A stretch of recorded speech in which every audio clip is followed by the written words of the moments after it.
Good afternoon, friends. I'm Judy, and I'm glad to be with you this afternoon. Thank you for joining our third Ladies' Day show called Let's Chat. I have a delightful lady with me today.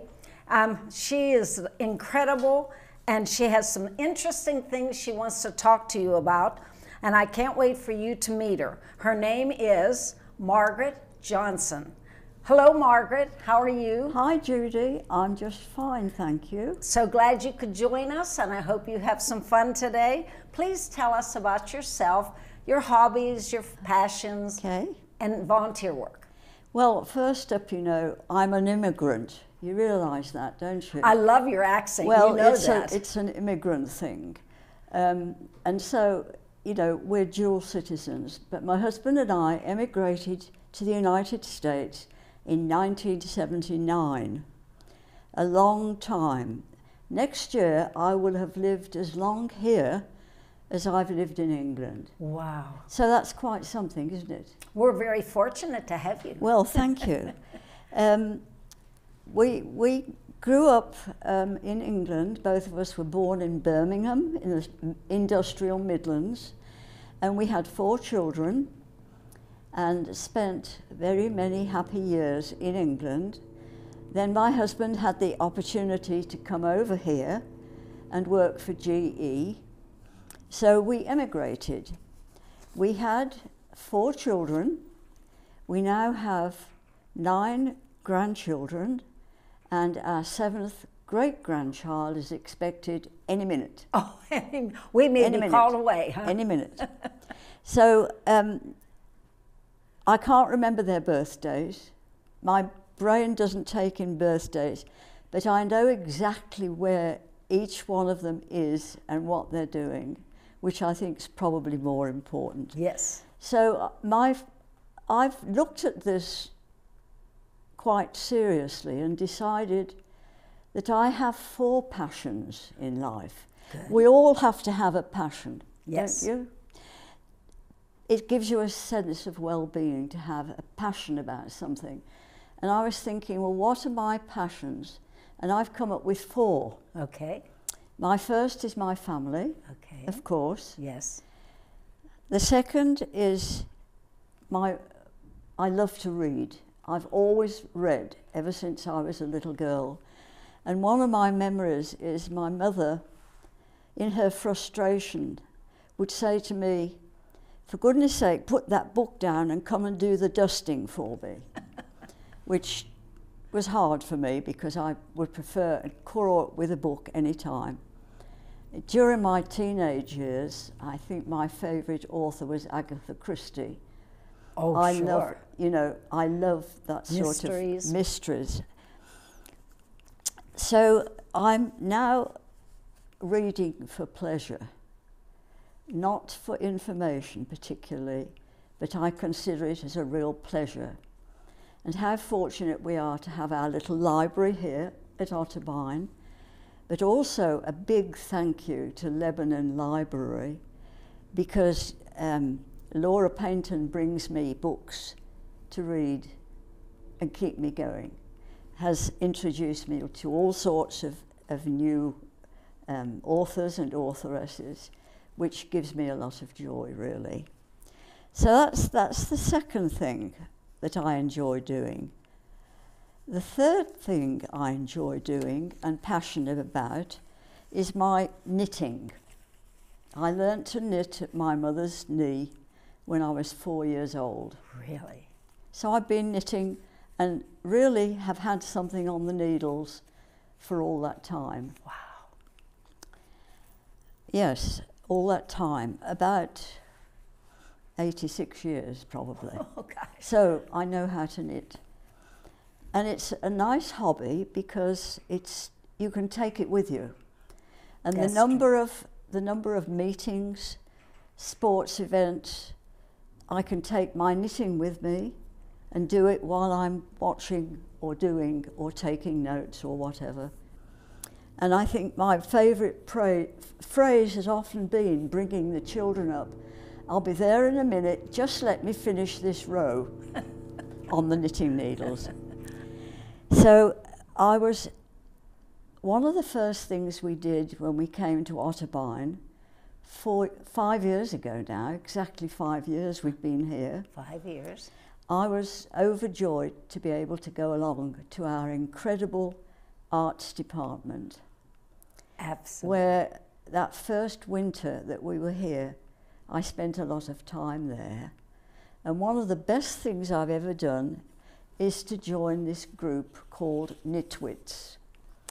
And these ladies meet every Wednesday in the art department, and they're an incredible group of people from all sorts of life, all sorts of professional people, shopkeepers, you name it. They're all there in the autumn of their lives, knitting away for charity. That's all we do. All the yarn that we get is donated, and there, down in the art department, is a yarn shop. Wow. Which overjoyed me. You know, if I want to knit, I can go and choose the yarns. Now, what do we do at Nitwits? Well, we do some rather interesting things, all for charity. We do a lot of work for the healthcare people here. And healthcare people often have poor circulation and they feel cold. So we make them nice big blankets to wrap around them as they doze off. And these we make for people whose hands are always cold. But I mean, they're so simple to make and they're washable. So it gives us a lot of satisfaction. Mm-hmm. Yes. To be doing things for other people. Yes. The other thing we do is to reach outside of Otterbein to the hospitals and their prenatal areas. Bethesda North Hospital has a wonderful program for mainly immigrant Mexican mothers who are given help in how to raise, it's a preventative program, how to raise their babies and what to do with a new baby, particularly if it's a first baby. Yes.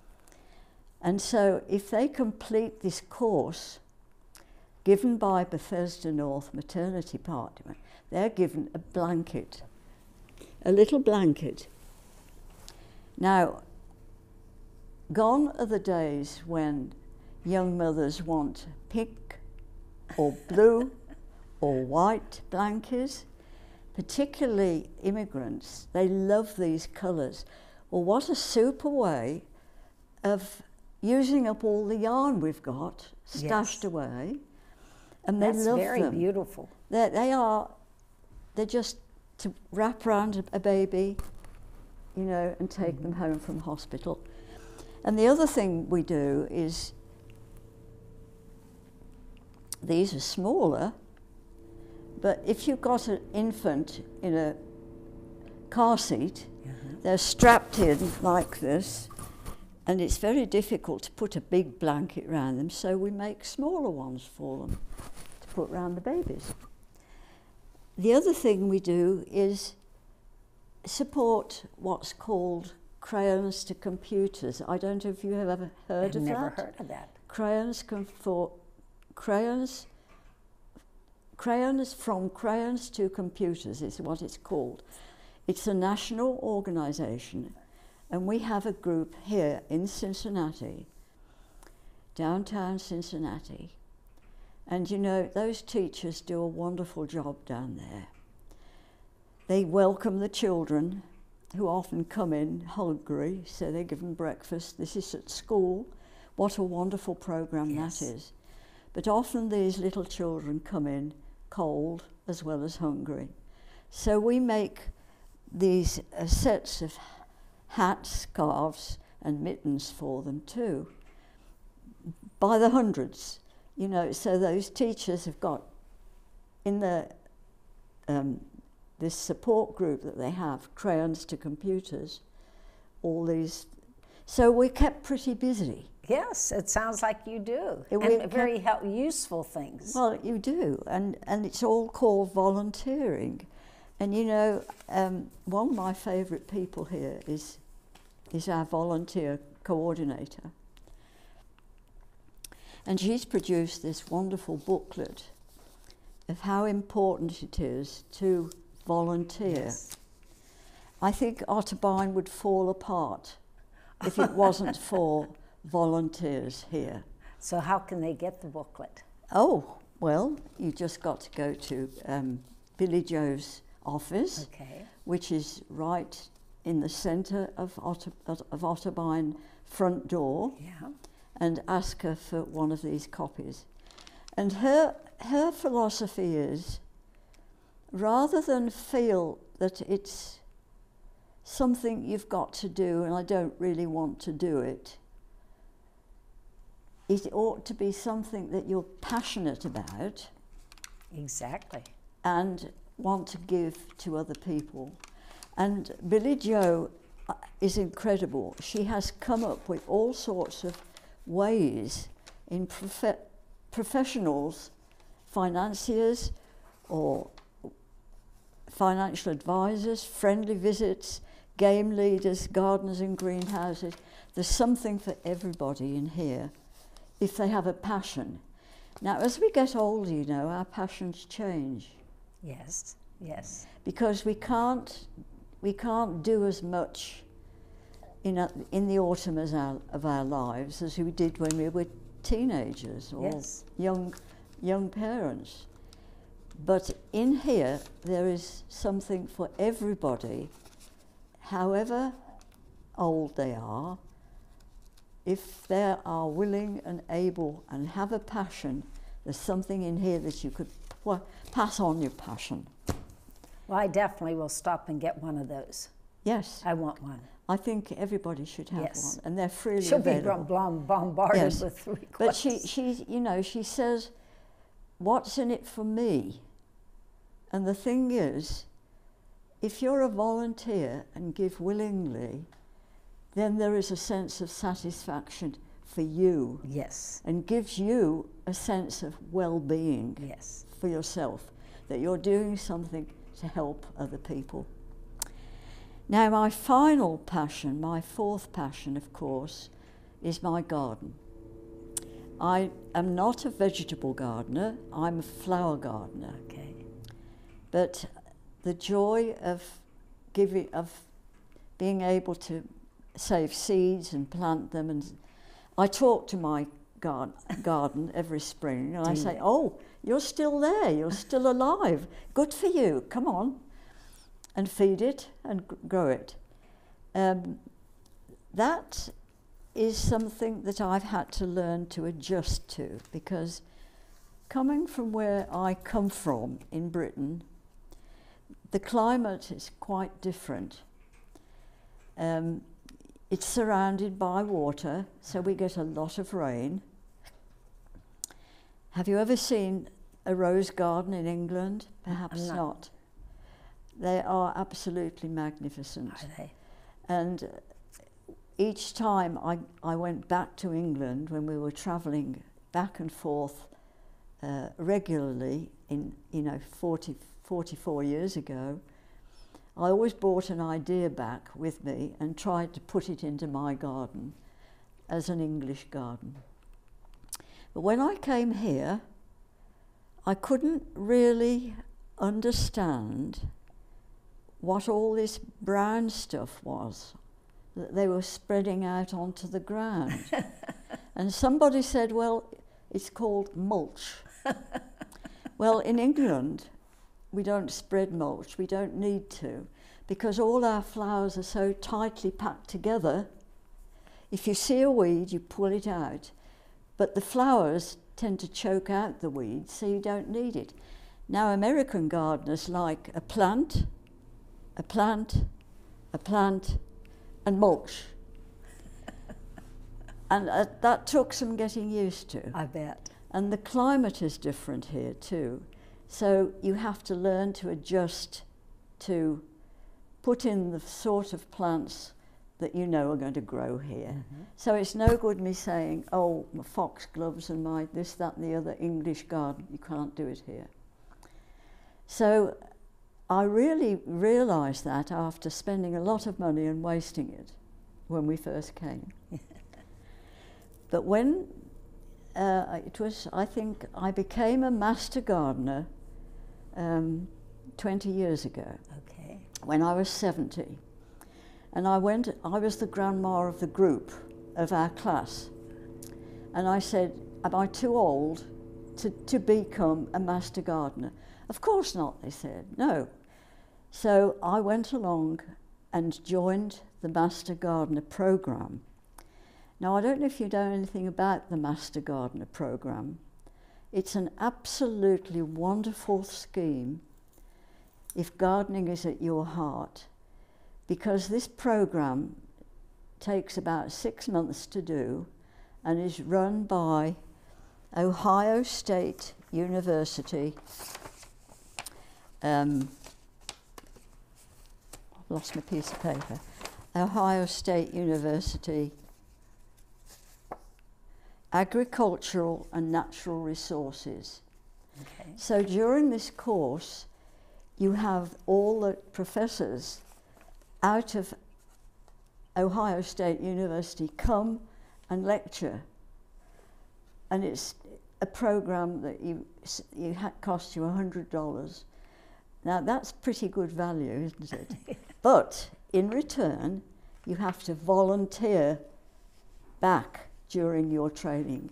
Okay. And give 100 hours back. That program is pretty good value for money, actually, Yes. because 100 hours is nothing, really. So I'm still in touch with that group. I had to have my Master Gardener program in Xenia, in Greene County, because there wasn't one in Warren County at that time. Now there is a very, very good program in Warren County, based in Silver Street in Lebanon, and it's run consistently. New members are joining, and they do a lot of volunteer work in the community. For instance, the gardens at Glendower. I don't know if you know about Glendower Mansion in Lebanon, a beautiful old mansion that is a historic mansion and is now really just a museum.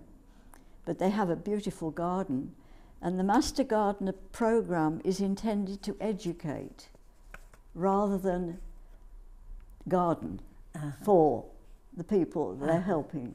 So they will go to Glendower and say, we suggest that you do this, this, this and this, and we'll help you to start it. They go into schools, and they are presently taking on a new scheme, which is very exciting. I don't know if you've heard about the homeless shelters here in Warren County. Not a lot, no. It's being run to help homeless families, usually being church run.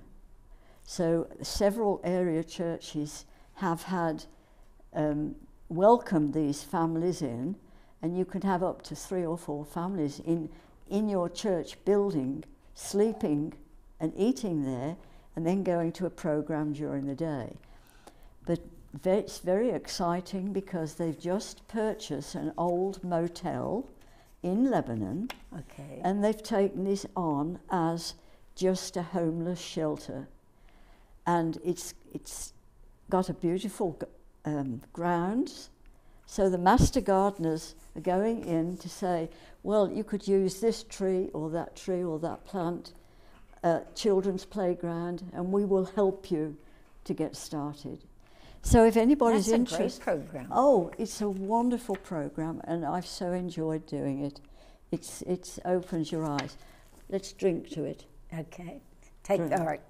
Drink. Have a little the taste. Master Garden program. Master Garden. The gin's good in that. What's that? The gin is good. Oh, yeah. Oosh, we're not supposed to be having... No. I love it. I can taste it. We won't tell anybody. No, don't tell nobody anybody. out there will know Actually, it isn't gin at all. It's, Kevin's it's even lemonade. So, getting old isn't for sissies, is it? Yeah, That's what we've always said. right. But some of us cope better than others, right? Yes. So I think the thing is keep moving, don't you? Oh, I agree. I agree. Keep moving. Don't let any grass grow under your feet. You've got to keep moving. And there you go. Do you have a poem for us? Oh, And you'd like me to read a poem? whenever you're ready. Okay. Yes. You Well, have to notice she has purple on, and that has reason. This was written by a lady called Jenny Joseph. She was born in Birmingham, England, 1 year before I was born in Birmingham, England. And I discovered her poem fairly recently. This is her poem. When I am an old woman, I shall wear purple, with a red hat, which doesn't go and won't suit me. And I shall spend my pension on brandy and summer gloves and satin sandals and say, we've got no money for butter. I shall sit down on the pavement, that's your sidewalk, when I'm tired. I shall gobble up samples in shops and press alarm bells. And I shall run my cane, my stick, we always call it a walking stick. Okay. I shall run my stick against the public railings. You know, we have these iron railings in England. Yes. If you run your cane along, it goes blah, blah, blah, blah. That's what I shall do when I get old. I shall make up for the sobriety of my youth. Don't go into that one. Yeah, we've already touched on I it. shall go out in my slippers in the rain and pick flowers in other people's gardens and learn to spit. I can wear terrible shirts and grow more fat. I can eat 3 pounds of sausage at one go, or only bread and pickles for a week, and hoard pens and pencils and beer mats and things in boxes. But now, and she was 35 when she wrote this, now we must wear clothes that keep us dry, pay our rent, not swear in the street, set a good sample for children. We must have friends for dinner, read the newspapers. But maybe I ought to practice a little now, so people who know me are not too shocked or surprised when suddenly I'm old and start to wear purple. That is beautiful. I love it. I want a copy. You want a copy of Yes. that poem? It's a favourite of mine. It's great. Wonderful. So you've been delightful, and you've talked about your family, and I love your English accent. Most people do. My father was English, but he never lived in England. Oh. But he always ate his dessert first. Do you know why?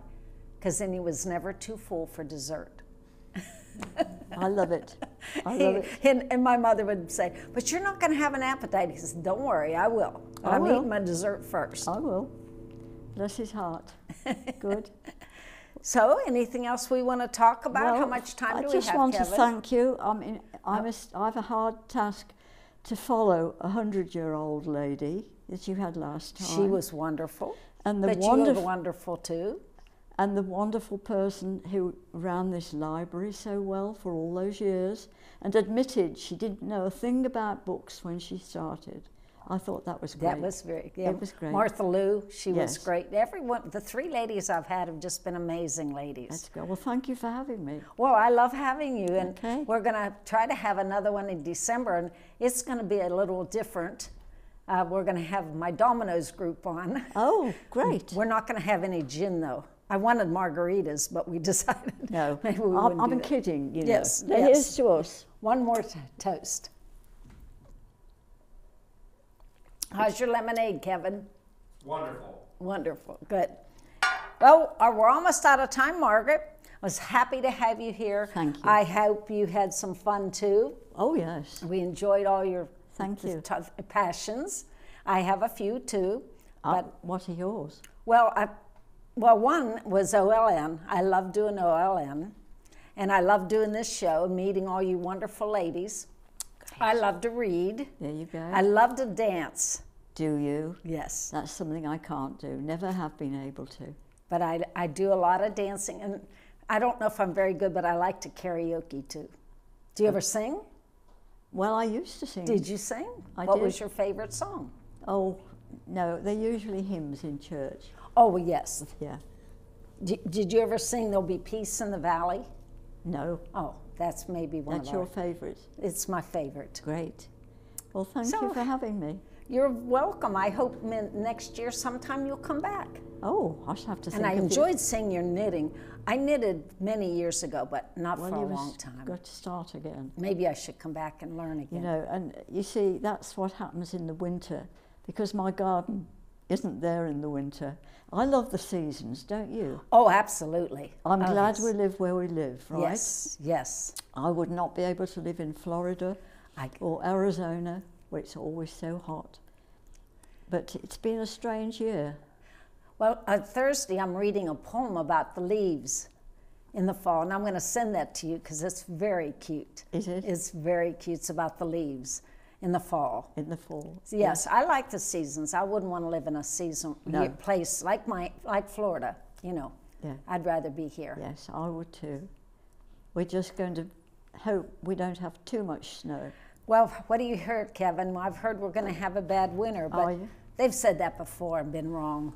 You Well- never know until we know. Never know That's until right. it starts coming Well, down. we don't. The blessing there is we can stay in and read our books. We can read our books, and I love looking at the snow as long as I don't have to go out in it. Exactly. I love it too. I love it too.